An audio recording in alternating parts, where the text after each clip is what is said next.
Welcome to the Athletic FC podcast with me, Ayo Akinwolere. On a night Manchester City had no margin for error, Kylian Mbappe took away any hope. With us today, we have the Athletic's Tomas Lopez-Menchero and our Real Madrid writer, Guillermo, who was at the Bernabeu as well. Guillermo, wow, what a game. It was such an incredible atmosphere, wasn't it, last night? And also looking at your ex-profile, the bus arriving, that was some pure drama. Tell us a little bit more about that. Yeah, it was like a scene from The Dark Knight with with all the lights and the bus arriving. I think it was pretty impressive, even for a Real Madrid fan or a Real Madrid or a journalist covering Real Madrid news. We are used to these scenes because it's almost like a tradition. It's called the Busiana, when all the peoples gather at the Bernabeu surroundings. They wait for the team bus to come. But yesterday, I don't know if it was because of the light, because of the night, because of I don't know, the rival, the opponent. But it was definitely the best night so far this season. Yeah. Yeah, well, we've been used to seeing, Real Madrid. It's almost quite cliche now. Incredible comebacks, especially in the Champions League. But thanks to Mbappe, it was a little bit different. Much more plain sailing this time around at the Bernabeu. A hat-trick as well. Is this the moment we've been waiting for? The moment that you feel like Mbappe's landed at Real Madrid? He has had a successful season by a lot of counts, but this felt special. Yeah, definitely. I mean, 1 month ago, he scored his first hat-trick with Real. It was against Valladolid, and we could feel that he could reach this level. It was something that I think after the Bilbao's defeat on December, I think that it was a point of inflection, and from that point he started growing within the squad, and he started growing in confidence as well. And we started to feel like, okay, this guy can become a leader, can become one of the leaders. And yesterday I think it was like the pure demonstration that he's already one of the leaders. And yesterday I think that we all remember Cristiano because of Mbappe's performance. Yeah. Yeah, I mean, Thomas, that is the likely comparison, isn't it? Cristiano Ronaldo. I mean, he looks like he's fitting into this Madrid squad really well. And last night, wow, just spectacular. All 3 goals were just beautiful. But is it fair to compare him to Cristiano? Can we just let the man breathe at Madrid and just enjoy himself?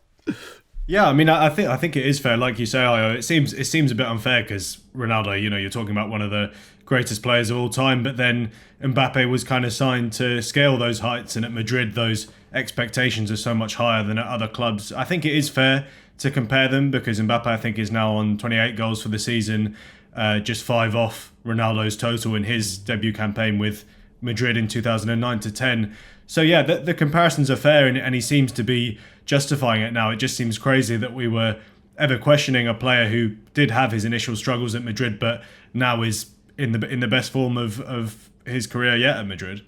Yeah. Also, I was just thinking, not just Ronaldo. I mean, that sort of void filled in by Benzema, who had such a beautiful end to his career at Madrid, Thomas. This is that moment where, we've been trying to work with him as a number 9, but it just sort of felt like things looked like they were starting to click finally for Mbappe. Definitely, and he probably is a different player to Benzema. Benzema was a bit more, I guess you'd say, kind of slower on the ball, dropping deep a bit more.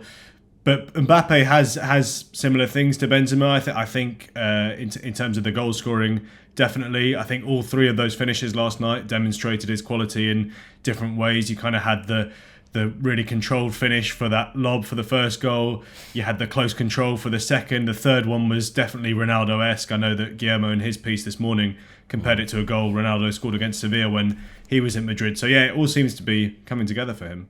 Yeah, Guillermo, look, I don't live in Madrid. I'm not a Madrid fan, but I know how much scrutiny players come under when you play for Real Madrid, right? And so many of us are like, well, Kylian Mbappe doesn't look like he's hit the ground running yet. It doesn't look like he fits into this system. And we'll talk about that later. But from a Madrid fan perspective, do we feel like the Madristas really have accepted him now? This is the moment where, yes, Kylian Mbappe is one of us. This is exactly what we brought him to do. I mean, I think from the day one, from his presentation, what I felt is that all the Madridistas loved him. It wasn't a problem of love or support, but yeah, from yesterday's night, I think what Real Madrid fans felt is that they have a new leader, a new flag, and yeah, I think that maybe for the majority of fans is the best player within within the squad. Yeah. Yeah, how did last night for you compare to other nights with Cristiano Ronaldo, Guillermo? You know, we talk about drama, we talk about the passion of the Champions League. Madrid and Champions League go hand in hand. The last night did feel like a Madrid Champions League kind of moment. Yeah. Well, I remember a triumph with Cristiano against Wolfsburgo in 2016. Cristiano scored a hat-trick and it was key to come back because they came from a 2-0 defeat in Wolfsburg.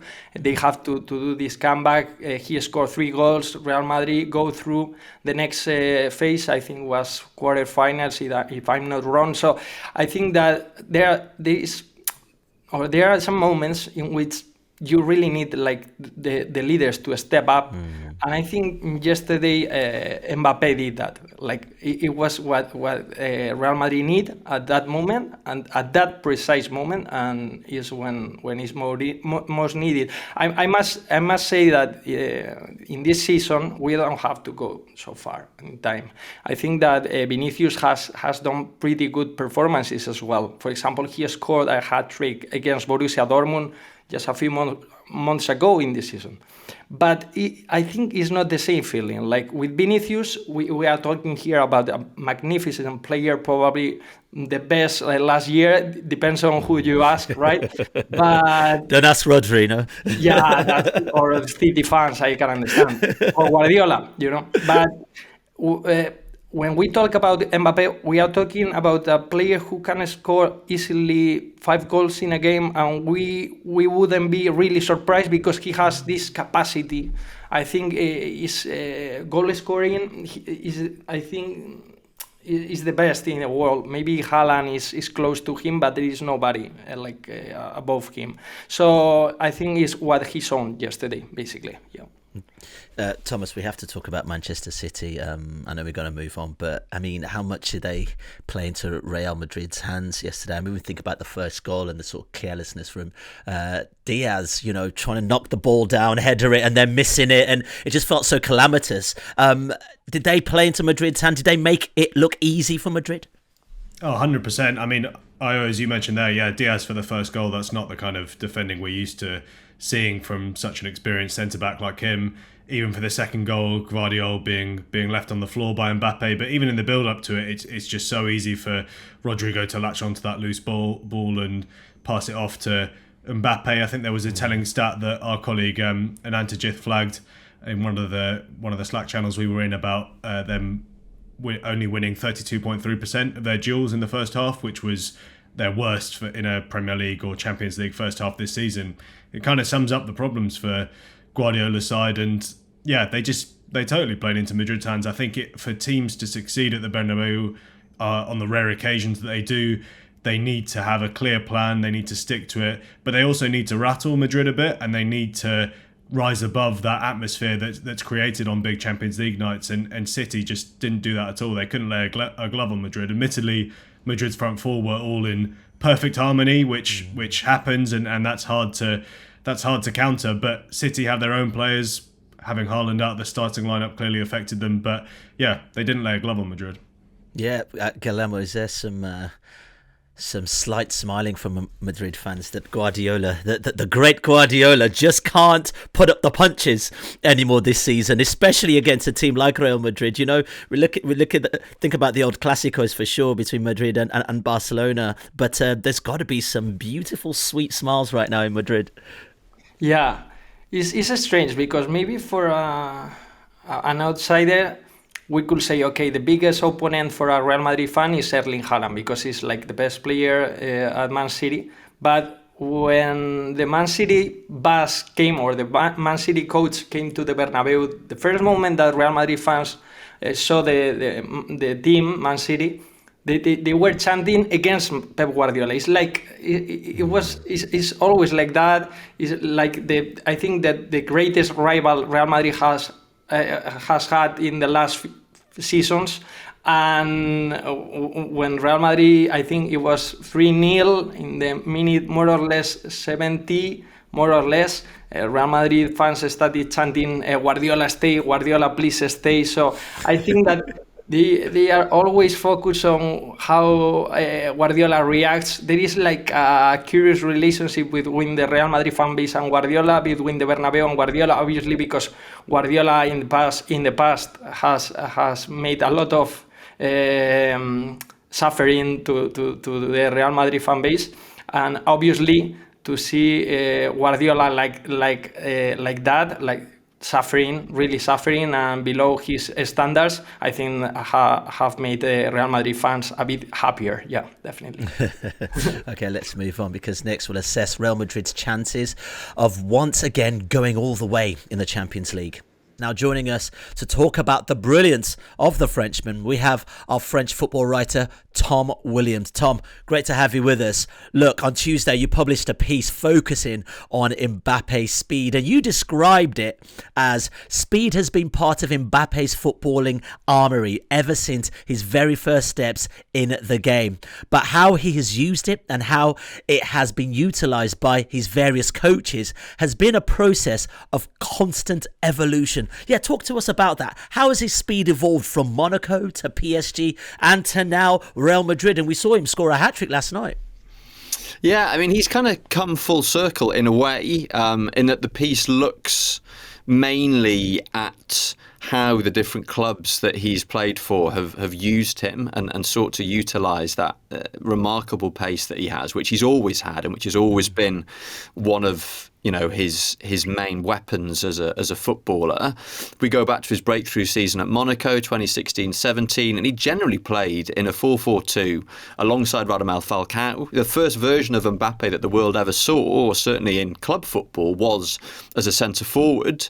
But then he goes to PSG, finds himself playing on the right initially to accommodate Neymar on the left and Edinson Cavani through the middle. And a similar thing happens with France. And at the 2018 World Cup, which is obviously the moment when he really sort of confirms his reputation as the most exciting young footballer on the planet. He's again playing on the right-hand side.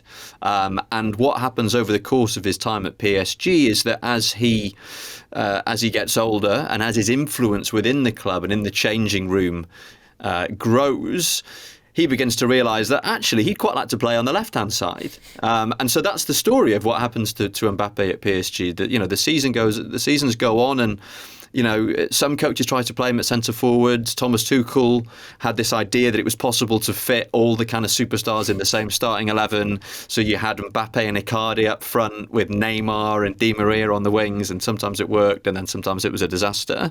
But all the while Mbappe is kind of shifting across the pitch to the left, and like lots of players with his physical profile, you can understand why. He's super quick, he's right-footed, play on the left, cut inside, Thierry Henry style finish, and away you go.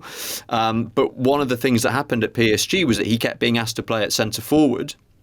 And to begin with, he didn't like it very much. You go back to the 2022-23 season under Christophe Galtier, and he's complaining about being asked to play as un pivot, being asked to play as a target man, as he said. I mean, he was never played as a target man, but you had to fit him and Neymar and Messi into the team somehow.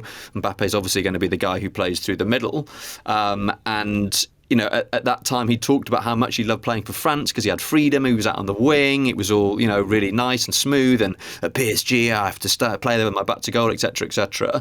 But it was obvious when he went to Real Madrid last summer that he was going to have to play through the middle, because where else do you put him? And I think that was one of the factors behind the fact that it took him a little bit of time to find his feet, learning to play alongside Vinicius Junior, who's obviously got a very strong claim to that left flank role. And I think what we've seen in the last few weeks is a number of different factors. It's Mbappe being fully fit. because I don't think he was necessarily, at times last season. He's settled in and he's got to grips with his role in the team. And I think what we saw against Manchester City was him realising actually how much fun you can have as a centre-forward, but also how much freedom it gives him. I think he tended to think of the centre-forward role as being a bit of a burden, playing with your back to goal, having to facilitate what your teammates are doing. Whereas we saw against City, first goal, run down the inside right channel to a ball over the top. Second goal, he's out on the left and the ball is worked across to him. Third goal, he pops up on the right, cuts inside, scores with his left foot. So I think that's been part of the kind of process for him at Madrid, realising that actually centre-forward need not be this kind of constraining responsibility, and actually as long as the system behind him is sort of intelligently structured, he can still play with quite a significant degree of freedom. Yeah, Thomas, we talk about how he's adapted his game there. We saw last night in the manner of his goals, how Mbappe is utilising his speed and also how he's evolving into a centre-forward with Madrid. How much credit do we have to give Carlo Ancelotti as well? And Guillermo, I'll come to you about this as well, in terms of allowing him to have that freedom, because as Tom just said, maybe in the past he'd seen it as a bit of a burden. Yeah, it's been tricky, hasn't it? I mean, with those four forwards as well, maybe we expected them to be this instant Galacticos 2.0, which clearly was hard to expect because you've got a lot of great players there. Rodrigo's perhaps the one that sometimes gets left out, and he's shown brilliant form this season as well. We all knew the debate was going to be whether he and Vinicius could play in the same team off the left, but as Tom brilliantly pointed out there, the manner of those goals last night just shows how Mbappe was everywhere on the pitch, and he's enjoying that freedom. I think probably credit does have to go to Carlo Ancelotti for finding that space for him, but also to Mbappe from a mental perspective. I think Guillermo was mentioning the low of that game in Bilbao against Athletic Club, where he misses that penalty, and he himself says he's kind of reached rock bottom. And I think since then he's just shown his confidence, he's shown his leadership, he's really stepped up, and that's what's been most impressive for me, because I think it's easy to arrive at the Bernabeu even as a star signing and wilt away. Thinking recently even about Hazard, clearly that was injury problems as well. But Mbappe's kind of risen above the talk about him, and now seems to be in totally his best form since he arrived. Yeah, Guillermo, Ancelotti's been really interesting, and it was a problem, and it's a good problem to have, Vinicius, Bellingham, Rodrigo, Mbappe, to try and figure out what that jigsaw puzzle looks like. But there's a really interesting piece by Charlotte Harper, who recently spoke to Rafael Varane and spoke about freedom that Real Madrid players have, and also the responsibilities placed on individuals within the team to get the job done. Can you give us a sense of how Real Madrid work with that? It's a big pressure to wear that Real Madrid shirt, but to also perform. There must be an environment they're creating there to help people to perform at their best. Yeah, it's curious because before Mbappe's arrival, the biggest concern the Real Madrid coaching staff, it was based on the lack of defense intensity from Mbappe, because they had the metrics from Kylian. They knew that at PSG he wasn't really defending, like he was below any standard, like proper standard, they told me. And one of their goals during this adaptation, it was like to try to make Kylian understand that he has to defend, even that he's like the main goal scorer, even that he's like the reference in attack. He had to be part of the collective. He had to be more intense, and I think it was part of his adaptation. But it has been all natural. Like it hasn't been something that I think Ancelotti's staff has always insisted, and they have always believed that it was part of the process, all part of a process. They trust the process, and they knew that with some continuity with the trainings, with the rest of the stars, Mbappe will understand that he has to do that, and it was his duty. Yesterday at the mix-on, he was asked about this. Look, Ancelotti has made a point here. Did you understand the point? And he said, look, we all know what we have to do to win the games. Not only me, Vinicius, the rest of the stars. I think now I think from the first leg at the Etihad Stadium, we all have seen that both Vinicius and Mbappe have behaved differently in defense, and I think that they are really involved, and that's why I think all things are working out, because obviously Mbappe, Vinicius will score a lot of goals. There is no need to doubt them, really. Ancelotti knew that they, with freedom, they will score goals. But I think that the work of ball is what they improve most, and is what made them like real characters inside the dressing room and really praised by his teammates. Yeah. Yeah, Tom, let's talk about his technique, because Dr. David Lunn, a senior lecturer in sport and exercise biomechanics at Leeds Beckett University, is also quoted talking about how Mbappe creates long strides when sprinting. He achieves this through a claw-like action characterized by strong hip extensions that propels him forwards, which is particularly crucial during the acceleration phase of sprinting. This is what he says. Now tell us, is this something that's genetic or something that has been trained into him? Yeah, I mean, I think a lot of it is just a natural thing. I think a lot of it is genetic. I mean, you look back at footage of Mbappe as a youngster when he was playing at AS Bondy, his local club, when he's playing at Clairefontaine, and he's already it's the same Mbappe that we see today, just smaller and skinnier.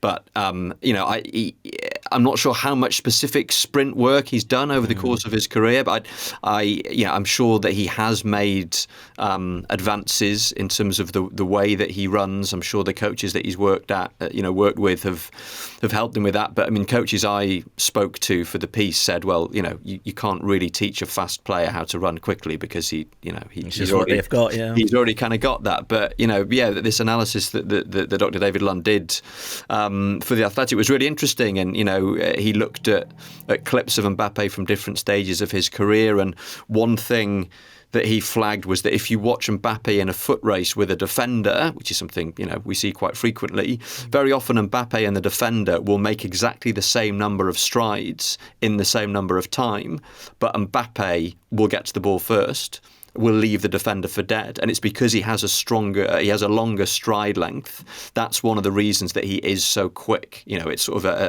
a technical feature of his running style, and just his morphology, the way that he sort of angles his body as he's running. These are all things that that give him that extraordinary speed. Yeah, you've watched him obviously at PSG, and I was just thinking about the hat-trick last night against Manchester City, especially for a player who had a bit of a rocky start. You got a sense that, that Madrid shirt was weighing heavy. It's a transfer that we've been waiting for years to happen, but he's not shy of confidence, let's face it. He's a very good player, but a hat-trick in the Champions League going into the through to the next stages. That is why you signed for Madrid. That is why you want to make that move to hopefully one day lift that cup. Oh, completely. I mean, watching the game last night, I found myself thinking back to the 2021-22 season when Madrid knocked PSG out in the last 16 and humiliated PSG in the last 16. PSG are 2-0 up going into the last half an hour of the second leg at the Bernabeu, and Karim Benzema scores a hat-trick, and PSG collapse as they, have tended to do in the Champions League in recent years. And I remember, watching Mbappe at the final whistle. I think he'd scored in both legs. He'd kind of done his bit, kind of looking around at the stands. And at this point, he's already said no to Madrid once. We know that, there is this relationship already between him and this club.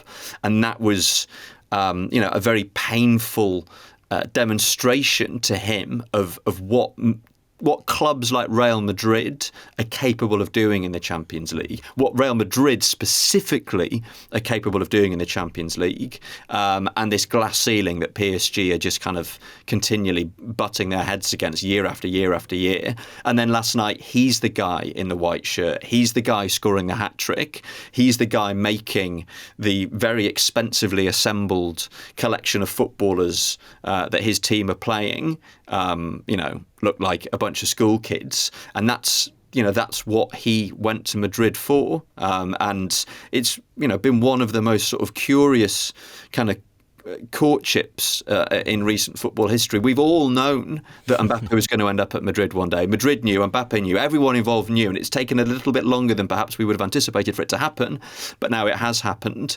And last night was exactly the kind of thing that he went to Madrid for, because that, he's already won the World Cup.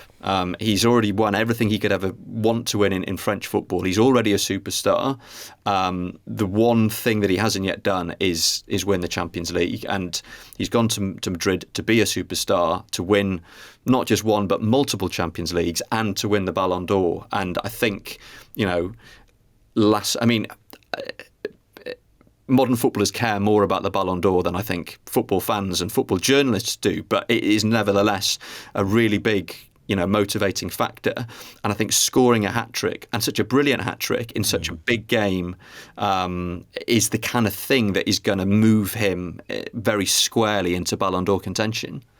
Yeah, fascinating. Well, Tom, thank you so much for joining us. I do implore you all to go read his piece with Mark Carey as well, actually, on the intimate relationship with speed. That's so good. Cheers, Tom.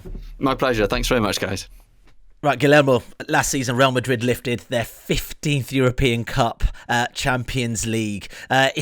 Is there now an expectation, as we've seen, or is there an element of inevitability that, in a few months' time, Real Madrid will potentially make the final, and we probably know what happens when Real Madrid get to finals in the Champions League? They will lift that cup. Well, there were a couple of questions about that at the Carlo Ancelotti's press conference just after the Man City game. And he didn't deny it, because he talked about talent. I think they know that nowadays Real Madrid have an offensive talent that is, I think, above everyone in the Champions League. And also because in the last 3 seasons, if Real Madrid or Man City have won this tie, they have won the Champions League. So it has been almost like something certain, right? It's still early. We are only on the last 18, right? Last 16 of the Champions League. So it's still difficult to predict. But obviously, after yesterday's performance, Real Madrid showed that there is some favoritism, and they don't really rule out this type of feeling. They can handle it, and I think they shown that they were happy with this status, right? Thomas, it's the age-old question, isn't it? What makes Real Madrid so good at the Champions League? Every time they recruit, I almost wonder whether you just walk through that front door and before you even say any word, they just say Champions League. Get it in your head, because you don't join this club if you don't want to play in the biggest, European club competition there is and want to win it. Yeah, 100%. And it's so hard, Ayo, to actually put your finger on why Madrid have this aura about them in the Champions League. I think just the simple fact of having that record number of titles clearly influences it. There's a bit of ego about it as well. I think this is really the competition by which Madrid measure themselves by. They've suffered some pretty damaging defeats to Barcelona this season in La Liga and the Spanish Super Cup, and yet ask any Madrid fan and I'm sure they'd happily take those if it means they're going to lift a 16th title at the Allianz in May. So it's really interesting. I was drawn to a quote that Mark Carey used in his piece about how clutch Bellingham has become from his first season at the club, where he talked about just being around those kind of players every day and that mentality rubbing off on you. And I think it probably does come down to mentality, because you look at those Madrid teams that won all those Champions Leagues, that won even last season, and you wouldn't have said they were particularly brilliant tactically, you wouldn't have said they were revolutionary tactically, but they just had that ability to stick in games. If you think about the City quarterfinal that they won on penalties last season, there is just that, it's that elite mentality of the belief that they can just get through anything. And I think even if some of those players from last season have now left, I think Nacho and Kroos have both actually proven to be pretty big losses, Kroos especially. They just seem to have rubbed off on the other players. There's actually some pretty young players there who now have that Champions League expertise with them, and I think that will have certainly helped Mbappe as well, even if he has already won the World Cup and already has plenty of Champions League experience himself from PSG, to look around him and see these teammates who have been through it all before and just know the drill. And I guess the final thing I'd say on that, Ayo, is Ancelotti, after that first leg in Manchester, says that this is where our season starts for real, which is just a crazy thing to say at any other club. Imagine that halfway through the season saying, yeah, this is where it really starts. But it's a kind of an ability to flick the switch at the crucial part of the season because this is their favourite competition. Yeah, Guillermo, I think about that, if you think about how Real Madrid, even look at the, I say like a siege mentality that was created when Vinicius did win the Ballon d'Or. Real Madrid put their players first. They really put them on a pedestal and they try to protect them, don't they? Yeah, I mean, it's a pretty protective club, I will say, but also because they have a lot of experience and they know how to handle the stars. They know that they have to have a bit of control. If not, it's impossible to make things work. And we were talking just a few minutes ago about Mbappe. I think it's the perfect example to show that at the club they know how to run things. There weren't doubts in reality. They just let Mbappe to adapt. There was obviously pressure from the fan base at the Bernabeu. We had whistles. I think I didn't, in the last 2-3 seasons, I haven't remember or I haven't heard whistles at the stadium, but there was pressure from outside, but inside the club I think that they understood that they had to make things easier for Mbappe, for their stars. And because of that, because of this also, I will say, confidence they are giving to them, things started to work out in the end, yeah. Yeah, for sure. Right, let's look to the latter stages of the Champions League. Guillermo, there's a Madrid derby, maybe, or meeting former player Xabi Alonso, who's been heavily linked to maybe replace Carlo Ancelotti. This could be a really tough test now, actually, because Atletico are looking very good this season, actually, and they've got a really top team. But also, I mean, Leverkusen, you can't write them off. Yeah, I wouldn't dare to contradict what Mbappe said last night because he was talking about how many trips they have done already, that they are tired of traveling, and because of that they would prefer Atletico Madrid, also because of their rivalry, of course. But I will say that from my point of view, it will be better for Real to face Bayer Leverkusen. For journalists, also, it will be better because we will have a lot of stuff to write about, the links between Real and Xabi Alonso, obviously, the constant links. But I will say that what Atletico have shown from all the Diego Pablo Simeone's era is that it's really, really tough to beat them. I think Real Madrid have faced them like 4 times during this era, during the Simeone's era, and they have won at Champions League, but every time it has been so difficult that I'm afraid that it will be tougher than Leverkusen, even that Leverkusen, of course, is the last German champions. Yeah. Okay, well, let's wrap it there. Really appreciate your time, gentlemen. Guillermo, and also Tomas, and also Tom, who joined us earlier. Thank you so much for listening. Matt Davis Adams will be with you tomorrow for the preview, looking ahead to Liverpool's visit to Manchester City in the Premier League on Sunday. Thanks for listening. If you want to watch more episodes of the show, please subscribe to the channel. We'll be joined by the likes of David Ornstein, Matt Slater, Adam Crafton, Carl Anker, and plenty more through the season. If you'd like to listen to the episodes in full in audio form, search The Athletic FC wherever you get your podcasts from.